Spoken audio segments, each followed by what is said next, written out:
आप जानते हैं मध्य प्रदेश में एएसआई और सूबेदार स्टेनो का भी नोटिफिकेशन आपको देखने को मिलने वाला है। तो इस परीक्षा का भी कट ऑफ क्या जाता है, कौन से टॉपिक्स पूछे जाते हैं, एग्जाम पैटर्न क्या होता है, उस सब की बात आज हम करने वाले हैं। आइए शुरू करते हैं। पहला तो ये कि अभी हाल ही में जो रिजल्ट आया उन सभी चयनित विद्यार्थियों के लिए हम एक बहुत बड़ा सफलता सम्मान महोत्सव रख रहे हैं 25 अगस्त को। तो अगर आपका सिलेक्शन हुआ है या आपके किसी भी परिचित का इसमें सिलेक्शन हुआ है जो विनर्स से जुड़कर उन्होंने सफलता हासिल करी है, तो 25 अगस्त को उनका स्वागत है इस सफलता सम्मान महोत्सव में। हमने कैलेंडर पर बात करी है। एक ऑलरेडी एक वीडियो है कि एएसआई और एक एएसआई मिनिस्टेरियल दोनों में क्या डिफरेंस होता है। खुद जो एएसआई के पद पे काम कर रहे हैं उनके साथ हमने इंटरव्यू लिया था, आप ये वीडियो जरूर देखिएगा।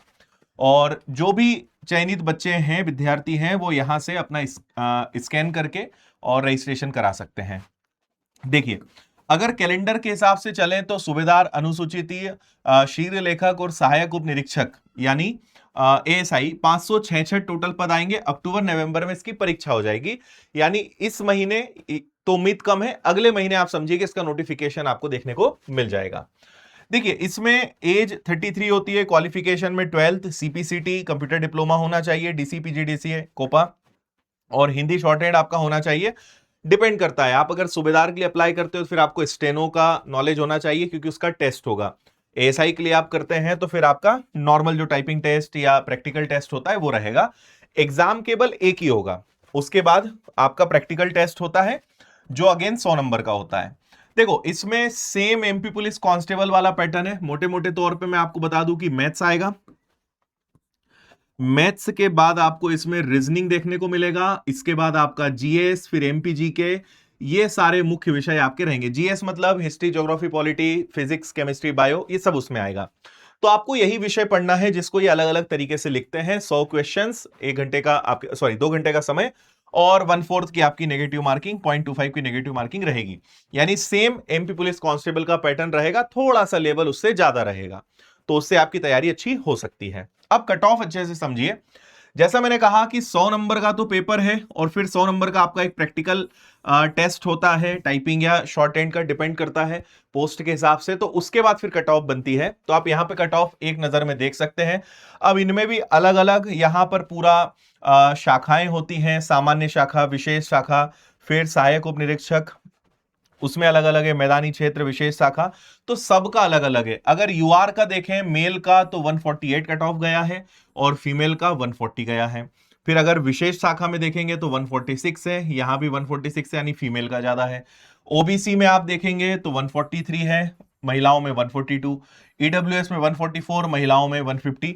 तो डिपेंड करता है पोस्ट पर कि कहां पे संख्या कम है, कहां पर ज्यादा है। तो इससे आपको एक आइडिया लग जाएगा कि कट ऑफ लगभग कितना जाता है।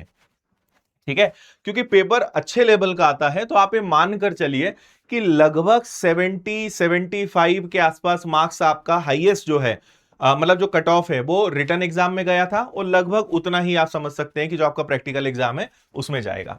तो इससे आपको एक बार में पूरी पिक्चर समझ में आ गई होगी। अगर सब्जेक्ट वाइज थोड़ी सी बात करें तो देखो, मैथ्स में लगभग 30 सवाल आते हैं, रीजनिंग के 35 सवाल, फिजिक्स के 3 सवाल, केमिस्ट्री के 4, बायोलॉजी के 6, एनवायरनमेंट के 2 से 3, एमपीजीके के 10 सवाल, करंट अफेयर्स और जीएस के मोटे मोटे तौर पे 10 सवाल देखने को मिलेंगे। यानी आप ये समझिए कि मैथ्स और रीजनिंग, इन दो विषय से ही 65 सवाल आपके आने हैं, और बचे कुचे जो 35 सवाल हैं वो आपके इतने विषयों से आएंगे जो मैंने आपको थोड़ी देर पहले बताया था। ये एक मोटा मोटा एवरेज है, क्योंकि अलग अलग शिफ्ट में नंबर ऑफ क्वेश्चंस कम ज्यादा होते रहते हैं, तो वो डिपेंड करता है, लेकिन एक आइडिया आपको लग जाएगा कि किस विषय में कितने क्वेश्चंस आते हैं। अब मैं आगे आपको लेकर चलता हूं इंपॉर्टेंट टॉपिक्स, इसका स्क्रीनशॉट ले लीजिएगा, काफी काम का आपके लिए रहेगा। तो अगर मैथ्स में बात करें तो निचोड़, एक एवरेज, किस विषय से कितने क्वेश्चंस लगभग देखने को मिले हैं, उसका आप स्क्रीनशॉट ले सकते हैं। ये भी मैथ्स का ही है, एडवांस मैथ्स का। इसके बाद रीजनिंग में आप देख लीजिए कहां पर कितने क्वेश्चंस हो सकते हैं। इसके बाद रीजनिंग का पार्ट 2। फिर साइंस में आपको सब्जेक्ट वाइज मिल जाएगा, फिजिक्स, केमिस्ट्री, बायो, एनवायरनमेंट, कौन कौन से टॉपिक्स इंपॉर्टेंट है और उनसे कितने कितने क्वेश्चंस आए हैं, एक आइडिया आपको इससे भी मिल जाएगा। इसके बाद आगे बढ़े तो फिर general awareness, current affairs, MP GK के मोटे मोटे कितने क्वेश्चंस कौन कौन से टॉपिक से हैं। तो ये है भाई एक इंपॉर्टेंट टॉपिक्स, देखो पढ़ना तो सब कुछ है, इसमें तो कोई इफ एंड बट है नहीं, पढ़ना तो हर एक चीज है, लेकिन कुछ ऐसे चैप्टर्स होते हैं जो लगभग कॉमन होते हैं, हर शिफ्ट में आते हैं, तो हमने उसकी बात करी है। एक अंदाजा, मोटा मोटा एक आइडिया आपको इससे हो जाएगा। इस बार का जो 2025 का रिजल्ट आया है उसके मैं आपको कुछ सिलेक्शंस दिखा रहा हूं, जो हमारे विद्यार्थियों ने बहुत अच्छी रैंक लेकर आए हैं, सिलेक्शंस लिए हैं। और एक खास बात कि अभी रक्षाबंधन आ रहा है, तो विनर्स का 16 अगस्त को रक्षाबंधन का महा ऑफर की घोषणा होने वाली, बहुत सारे गिफ्ट्स हमारी तरफ से आपको मिलने वाले हैं, तो रात 8 बजे मेरे साथ जरूर जुड़िएगा, ठीक है। और अगर आपको एएसआई और सूबेदार की तैयारी करनी है तो विनर्स की एप्लीकेशन पे कंप्लीट बैच आपको मिल जाएगा 899 का, सारे विषय बहुत अच्छे से आप इसमें पढ़ सकते हैं। सीपीसीटी का भी कोर्स उपलब्ध है, क्योंकि सीपीसीटी भी आपको इसमें चाहिए होता है, आप एक ऑप्शनल है तो वो आप कर सकते हो। एमपीएसआई की अगर तैयारी करनी है, 11 अगस्त से नया बैच हमारा शुरू हो चुका है।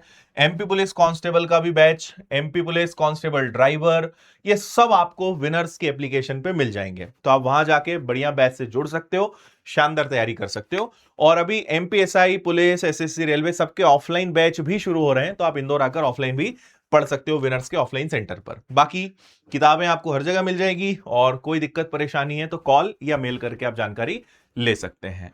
उम्मीद है सारी जानकारी आपको स्पष्ट हो गई होगी, फिर भी अगर कोई क्वेश्चंस कंफ्यूजन है कमेंट कर दीजिएगा, आपको उनके जवाब भी मिल जाएंगे। Thank you, all the best, शुभकामनाएं, जय हिंद।